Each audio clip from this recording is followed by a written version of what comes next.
This is Tomb Raider Legend, released in 2006 for PS2, Xbox, GameCube, and PC. But we're playing on PC, the way it's NVIDIA meant to be played. Man, look at this intro. Oh, good lord. I've said before, when hyping up this game in our personal server, that, I mean, this is the first of two complete narrative reboots for the Tomb Raider series. This one is a lot more influenced by, like, early 2000s spy action thrillers.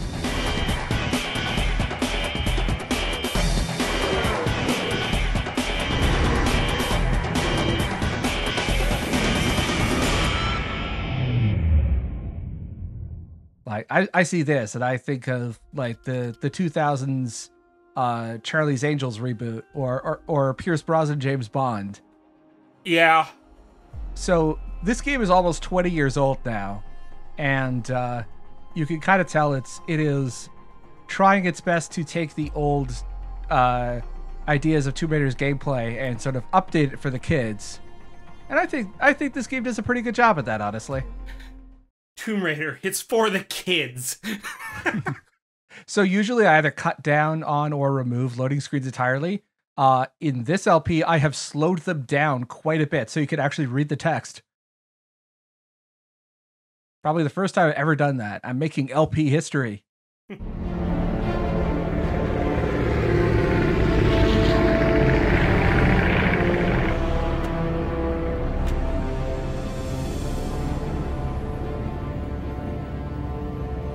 Just because no one's ever caught one doesn't mean they're not real. That is very true, but perhaps they don't wish to be found. I've heard they're rather fierce. Yeti only look fierce. Lara, we're going to withdraw you from art class. You're clearly terrible. I shouldn't like it either. You never have to be cold, my Lara, if you don't want to be.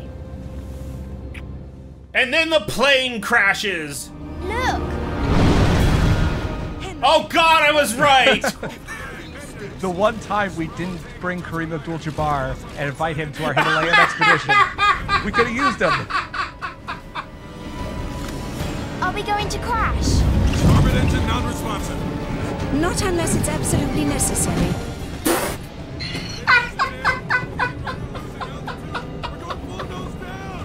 Already, what is this dialogue? Close your eyes, darling. I don't want to close my eyes. I want to see your burned, bloodied, and broken body in the plane crash. I've secretly always hated you, Mother. This is for withdrawing me from art class, mother. You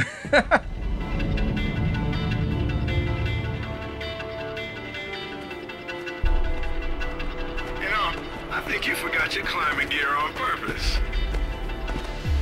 What would give you that idea? I'm looking at the climbing gear right here, Lara. It's right next to me. She was just really into Mission Impossible 2. Yeah? Well, I want to throw up every time you look down. Hey, Alistair's back. Grab a headset. Oh, I love Alistair. He's so terrible. I love him.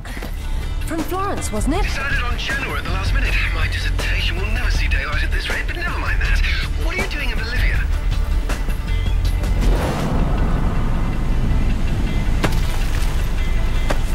Ascending. Oh, come on! Believe it or not, these are all moves you could do in game, just not as pretty animations.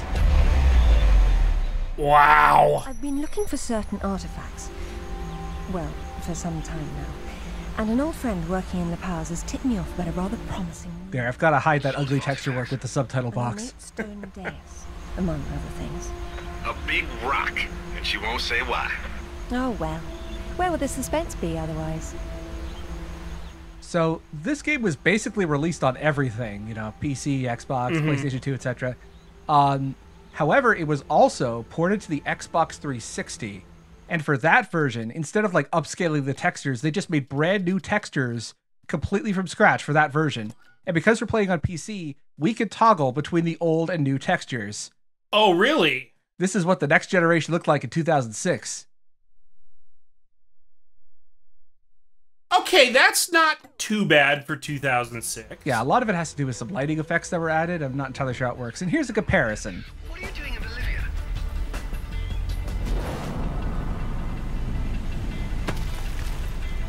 Just to show how much of a difference that makes.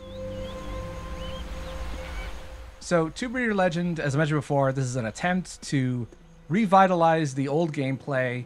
A lot of the moves are the same, but it has completely removed the grid-based movement that previous Tomb Raider games had. It now controls a lot more like a modern action game. So all that frustration gone-ish. The frustration is very different. I would say that the problems that I have with this control scheme are very different than the problems I have with the classic Tomb Raider control scheme.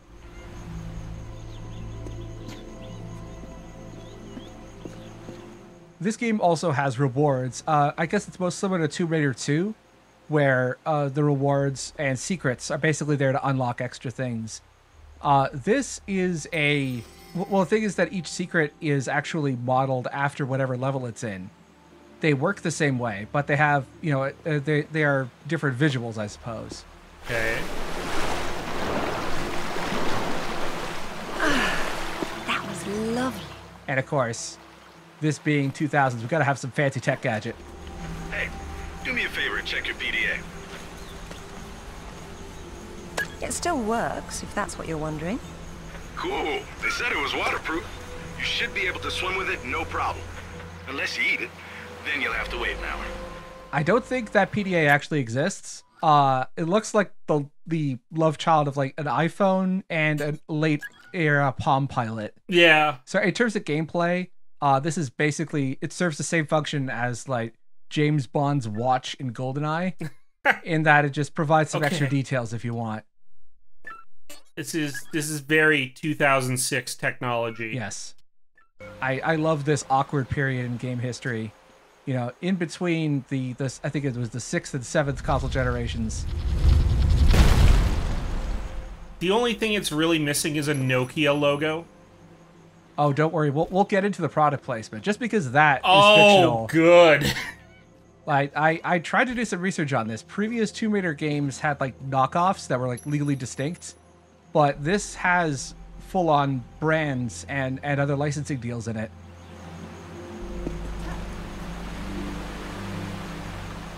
The video is going to make me sick if you keep on swinging, Lara. Interesting question. Is this still available for purchase? Yeah, it's on Steam. Wow. Because usually when you got brand deals, they disappear. Well, I mean, this was actually the first game in the series not to be developed by Core Design. Instead, it was developed by Crystal Dynamics, but Eidos was still the publisher, and then Eidos was bought out by Square Enix. So I'm assuming that, you know, it's the licensing deals are not an issue. So this is a silver reward. There are bronze, silver, and gold rewards. This one, since we're in Bolivia, that is themed after, I think, a particular kind of mask that you would see in Tiwanaku, the UNESCO World Heritage Site where we are in right now. I will say probably the thing that looks the best in this next-gen pack compared to the original is the water. Yeah. Like, it's clearly just a flat texture, but it looks really good. Careful.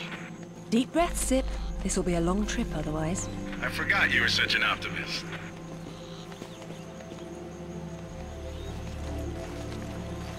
Yeah, they put a lot of spit and polish onto this pack. Yeah.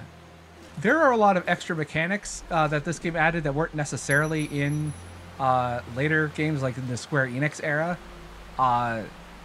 One of them being that you want to time your movements. Yeah, let's get the way out of that. Let's get out of the way first. Mm-hmm. That was too close.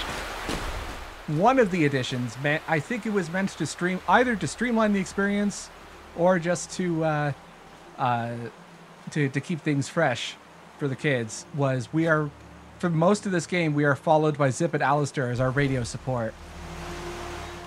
Some of the later Core Design Tomb Raider games had radio men, but they were not nearly as vocal as Zip and Alistair are. Copy that. I'm here, but I don't see no climber. Yeah, well, I can't shoot on sight if I can't see nobody. Got worked up thinking I'd put someone down today. Now there's nothing. He owes me one. Hell yeah, I'll tell Rutland myself. You know it. Give him the radio. It's a snipe hunt anyway. You saw the first below the LZ. No way someone could find that. Okay, so hear me out. I'm a game developer in 2006, and I have this whole set piece introducing the idea that enemies can have conversations if you don't attack them. Should I put that conversation next to some running water and then make the running water really loud so you can't hear what the guy is saying? That sounds like perfect design to me. Yeah, sure. Yeah, ship it as is. It's deliberate, which isn't good. So this man that we just killed, he mentioned someone named Rutland. I believe we will be meeting Mr. Rutland later in this video.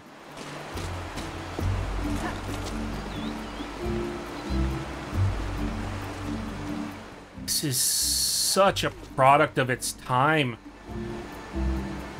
I played the hell out of this game on GameCube. Also, that's a move I think from Tomb Raider 2, where if you held down the pull-up button, that Lara would do an extra flourish, and I'm glad they brought that back. Aw, physics puzzles. Well, I don't know if you knew this, Roy, but 2 years before this game came out, there was this game called Half-Life 2. Maybe you heard of it. I might have. Sounds familiar.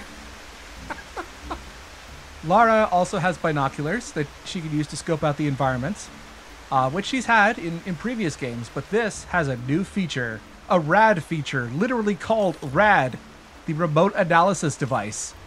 Oh, it's the Metroid Prime scanner. It's actually probably, it's probably closer to what we would see a couple years later in Batman Arkham Asylum, in that we are scanning items specifically to find out their functionality. It's quite limited, but it's still interesting. Lara also has a grapple, which, again, she had in some of the previous games, but it did not work like this before. Well, that's a piece of history that we just destroyed. Good work, Lara. You're on brand. She's good at that. Swear to God. So what? You jumped out and started swinging? Yeah, sort of danced around, screaming and yelling, whatever. Yeah? Well, I would have kicked the hell out of you. Yeah, whatever, man. Came flying at me screaming monkey talk like that, and I just did the first thing that popped into my head. Just bam! Flicked it right between the eyes. And it started smoking it? That's what it wanted. Monkeys get hooked on them, go crazy when they see you smoking. Funniest damn thing I've ever seen. Yeah. And it will be the funniest thing they ever see until 13 years later when they watch that one scene from Rick and Morty. Who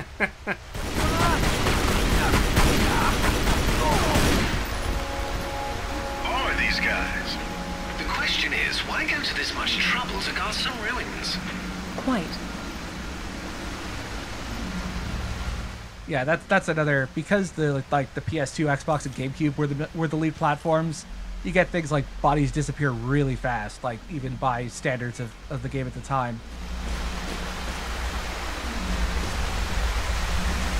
All in the name of memory management, yeah. So, as I've said before, many of the mechanics introduced in this did not return for what's known as the Survivor trilogy, which was from 2013 to 2018 through Square Enix. But one of the ones that did was that, which you just saw there.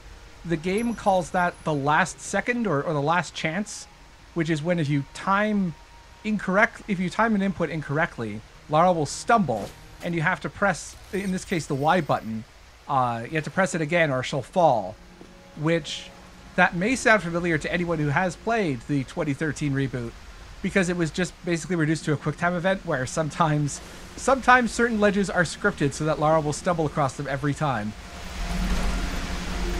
It was prevalent in those games, yeah. The mechanic was never that good to begin with, but it was much worse in the reboot, which is a shame. I like the reboot.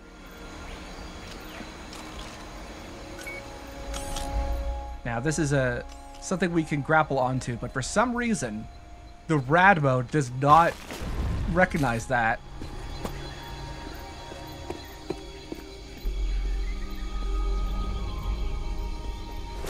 Lara also has a limited third-person over-the-shoulder mode, which you can use to grab that reward I just got.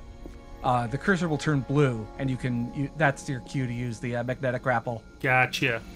Isn't she beautiful? I'm falling in love all over again. You say that to all the ruins. Lara, please stop trying to fuck the ruins. They're old and fragile enough as it is. They'll break a bone. And here come the bloody tourists to spoil it. Your gear doesn't pick up detail that small. What do you see? I think I see a Jeep logo. Mercenaries by the look of them. What are they doing there?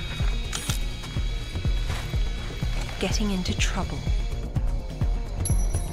So we've seen some limited instances of combat, but this is one of the new features in Tomb Raider Legends, which is that the environment is partially destructible.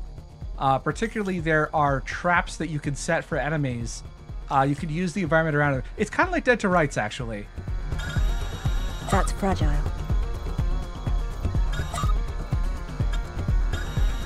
That doesn't look particular.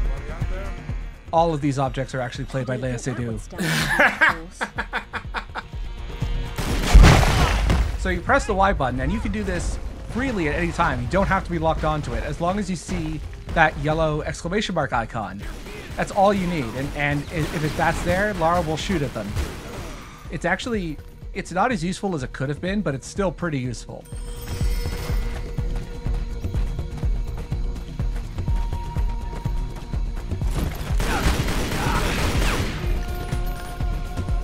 And as the tutorial just said there, we can pick up new weapons. One thing I learned while doing research for this is that the HD texture pack that we're using, the one for the Xbox 360, completely changed all of the gun models. Like, they're not even the same knockoff brands. Like I mentioned before, this game has a lot of product placement licensing deals, not for the guns though. The guns are all still knockoffs. They're like hybrids of different types of guns. The one we just picked up is the SMG. It's your standard video game SMG. Spray and pray, all that stuff.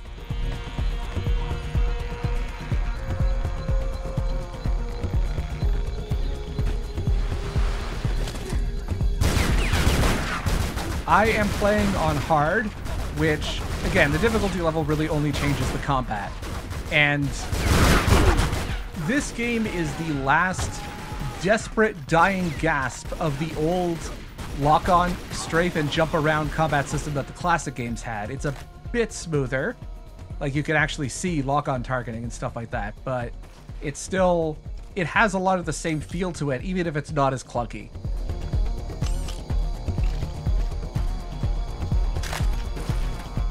Oh, hey, look at that. That actually is a Jeep.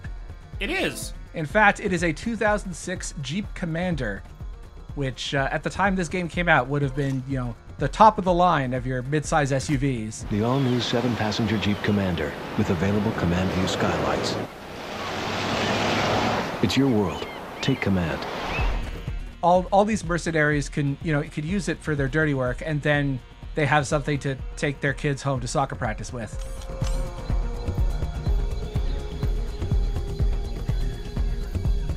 Yeah. California plates. This video is also sponsored by Jeep. That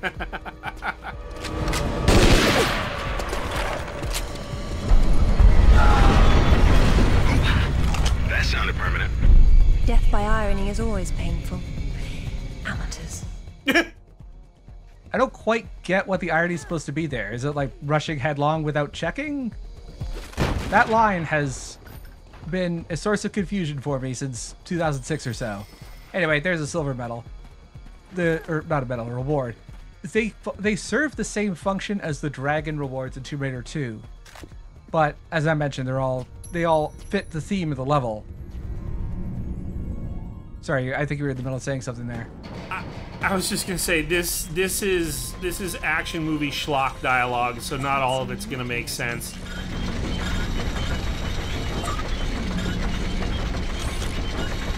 Oh, now that's pretty cool.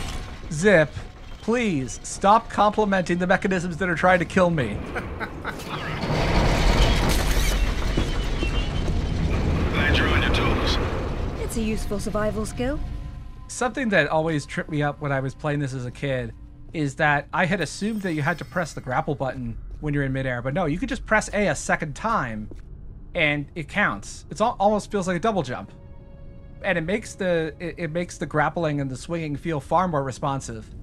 What's all this stuff for? Moving heavy materials deeper into the mountain, probably. Sometimes ancient builders had to tunnel around hard rock deposits. I cannot emphasize enough how much I love to hate Alistair. I mean, people at the time hated Zip and Alistair because they wouldn't shut up and were interfering with gameplay, and oh, they're treating gamers like idiots. I appreciate Zip and Alistair as characters, and I think some of their interactions are pretty cute with Lara. It's that I also recognize that part of it is, you know, these characters were built to be disliked somewhat, to be annoyed by them when you can't figure out what to do. Right. Swimming works pretty much. Like the swimming speed is not quite as bad as it is in the classics, where, at least in Tomb Raider 1, where Lara's swimming speed is so much faster than her running speed. It's pretty ridiculous. But the meaning is they really try. The developers really try to get you to time your button inputs to the animations, but that doesn't matter. You can just mash. Yeah.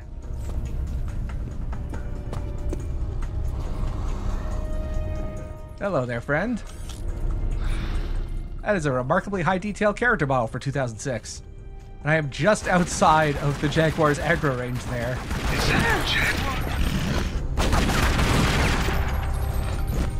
Why predators attack prey larger than themselves is a mystery. And a pity.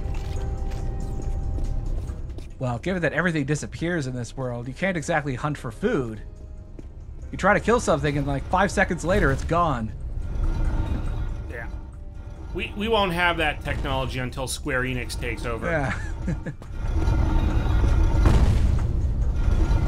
There's a line of dialogue tied to this, but it doesn't trigger until you actually move the box. Is that a skull of a monkey or a person? Spooky. Okay, this is a good time for some interaction in the thread. Is that the skull of a monkey or a person? So I'll set up a poll. Put in your results now. Ah, cunning. Okay, let's have a better look at it here. Nope, that's the back. Come on, turn around. Okay, there we go. Monkey or person?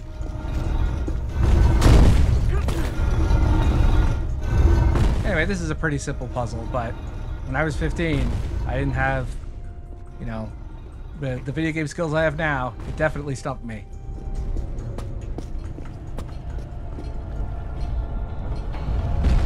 Looks like you're going forward. Yes, but how? With patience and persistence. I love it when video game puzzles have the solution already done and then they reset in front of you. It's such a good trope.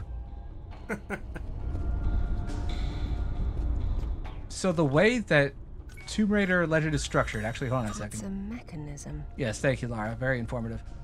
The way that this game's levels are structured, I mean, they're just as linear as the classics, but they feel more linear. And usually there is a big puzzle at the very end of each level. Now that's pretty cool. Okay, now you're allowed to say that. Just be careful what you say that about, Zip. Oh, now that's pretty cool.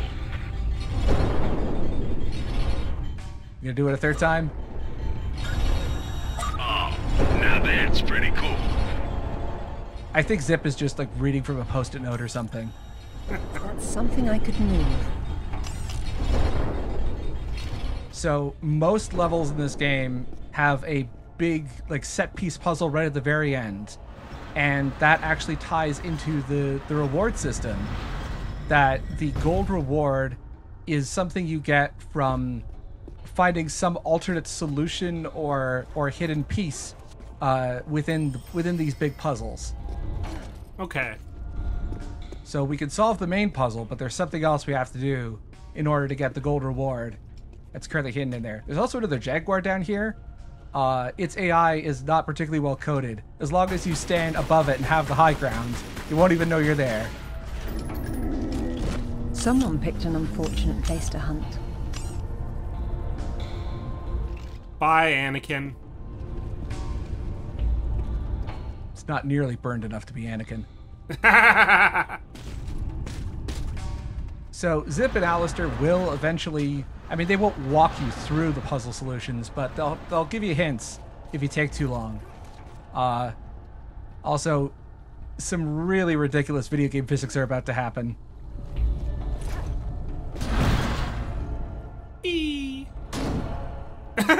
Does Lara secretly weigh 500 pounds and she's just really good at hiding it? That's the only explanation I could think as to why that worked the way it did.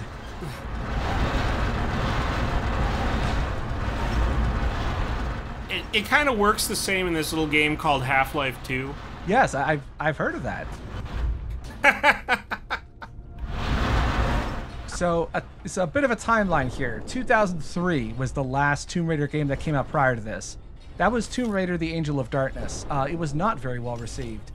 Probably because, I mean, this was Core Design's attempt to be really ambitious with the PlayStation 2 era. Also, that's a hint for something we have to do in the puzzle.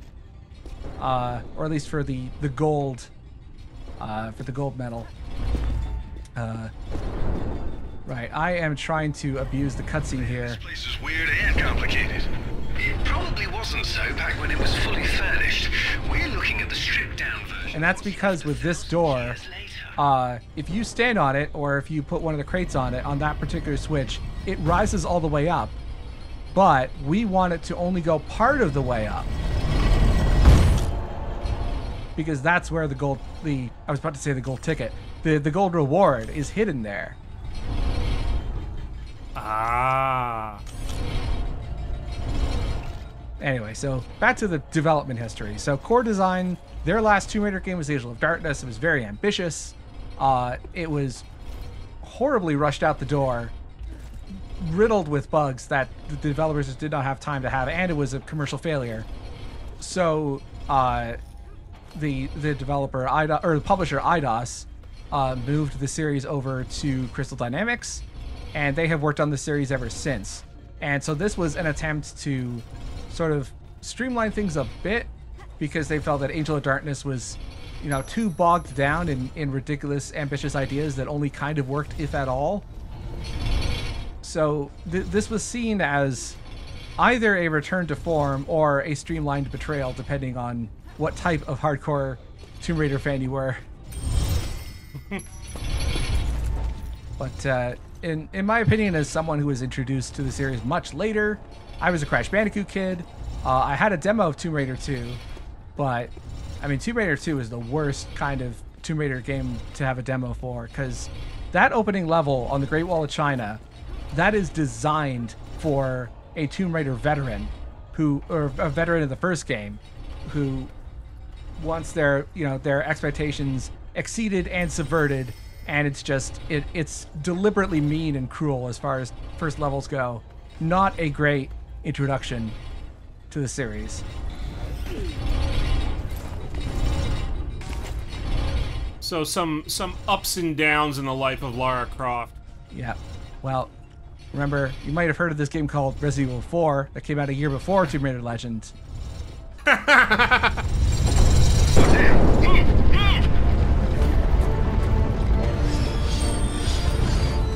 Oh! We are playing the PC version, which means that the QuickTime events are actually, those prompts are, well, it's WASD, but on a controller, you're just using the left stick. If we were playing this on console, there would be actual button prompts. You in one piece? And still breathing, yes. Lara, also an expert at ventriloquism. Really knows how to throw her voice.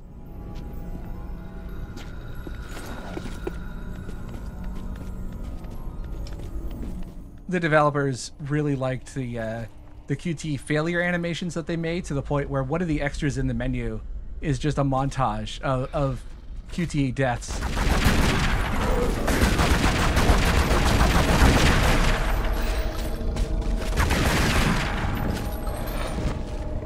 Now, there is actually an extra wrinkle to like the circle strafe gameplay, but it's not something you can do on animal enemies. You can only do it on humans, and we'll be seeing that in the next video, I think.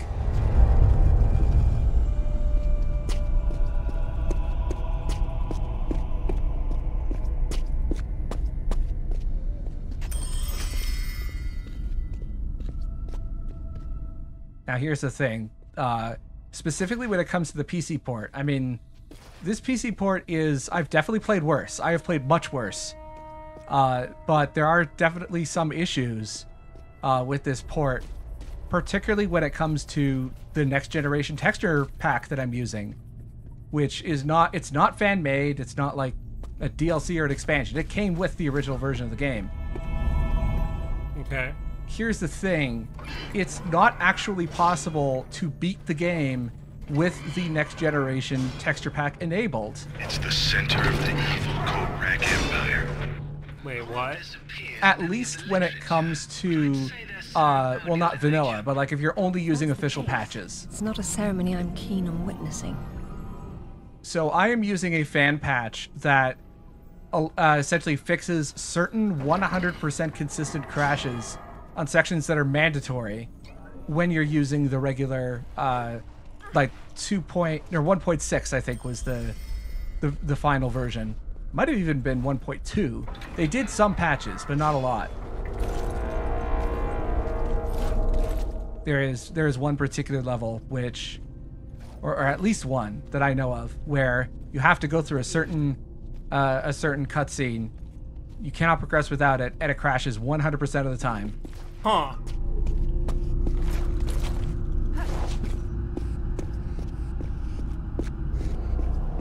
I mean, there are some other issues that this has, but I think it has more to do with CPU affinity. That, you know, this is from 2006. It was designed for PCs that had single-core processors at the time, and that, I think, that's a bigger issue overall. The bane of older games, gotcha. Anyway, I sense that there is some plot. Not only is there plot, but those ropes don't look right. The original version, the console versions of the game, use a forced perspective trick in order to make these 2D objects look more like ropes. And whatever trick they used does not work on PC at all. Looks fine on console, though.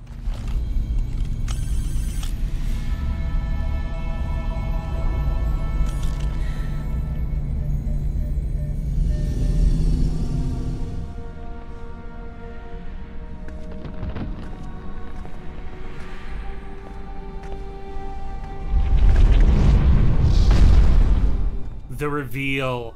She's been here before. Lara, have you found anything for the fire? Is this a Dark Souls game? I think I've found the bonfire. Lara, what are you... Oh, no, get back! Good Lord. What is it? There's something in the light. Stay here. So just to clarify, because this can be a bit confusing, both Lara and her mother survived that plane crash from the beginning. And this is how Lara's mother mysteriously disappeared. She meant no harm.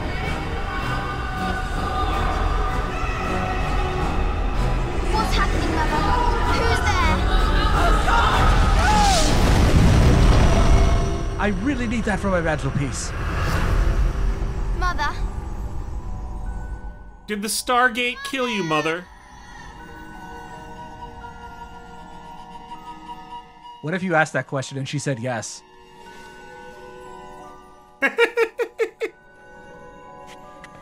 Oh my god, I wish.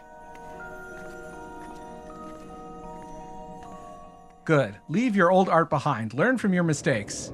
Hold your fire! Hey, that's no fair. I had flashback rights. Can't shoot me while I'm having a flashback.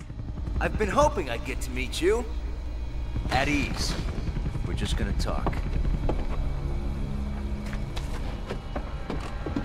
We're just gonna talk over a rickety bridge. Both of us have our guns, and also the ropes don't work. You found a piece of this.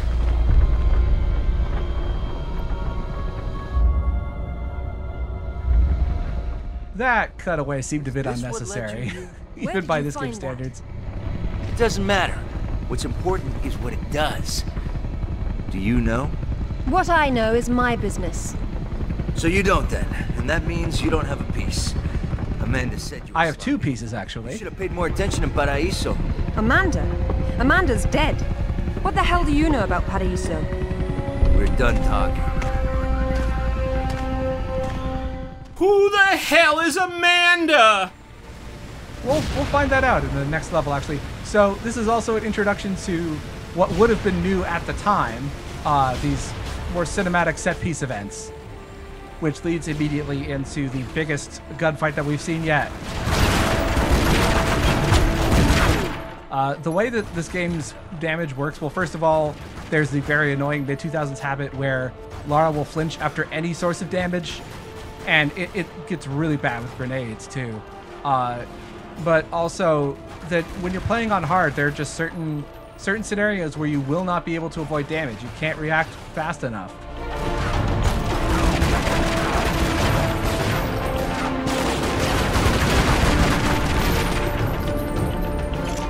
Don't worry, there is more to the combat than just pointing and shooting, but the mechanics for that are something we'll be seeing in the next level. Lara can also only hold one weapon at a time, in addition to her pistols. So technically she could hold 3. There is more than one. Father, you were right. What was that?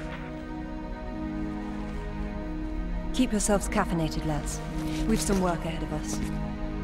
Means we're still alive. Can't complain about that.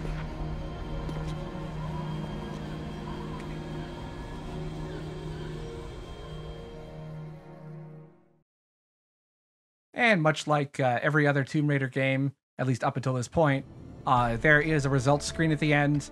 This will be another 99.9% Let's Play, because when you complete a level, you unlock a time trial.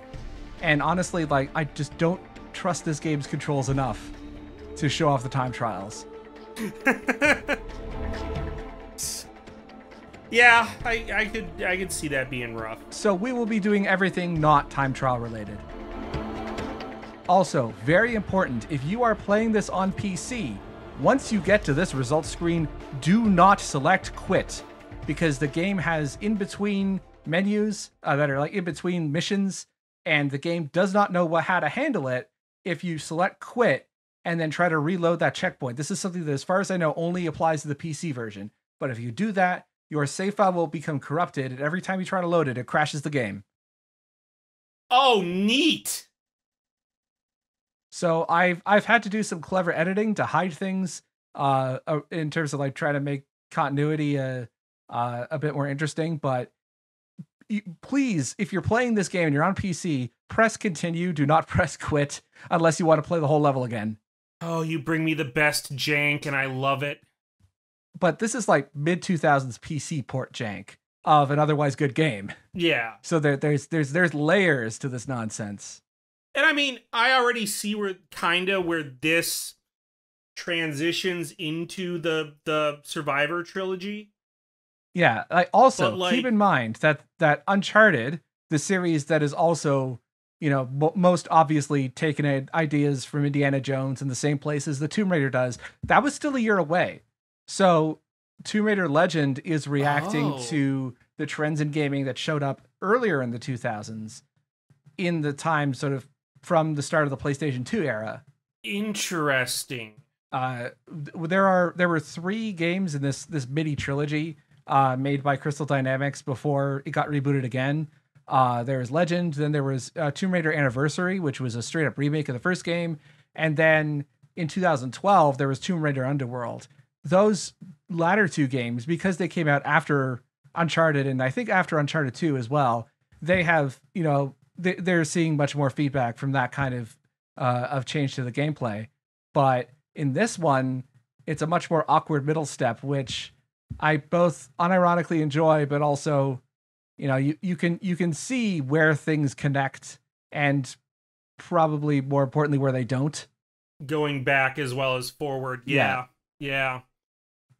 Yeah, this was the first real attempt by IDOS to update the basic game feel.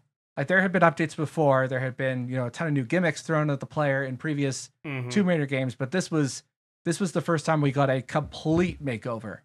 Interesting. And I will say that the second level has the level after this in the next video has significantly less combat, but it does some interesting things with platforming and exploration that it's going to be one of the longer videos, but I think it'll be worth it.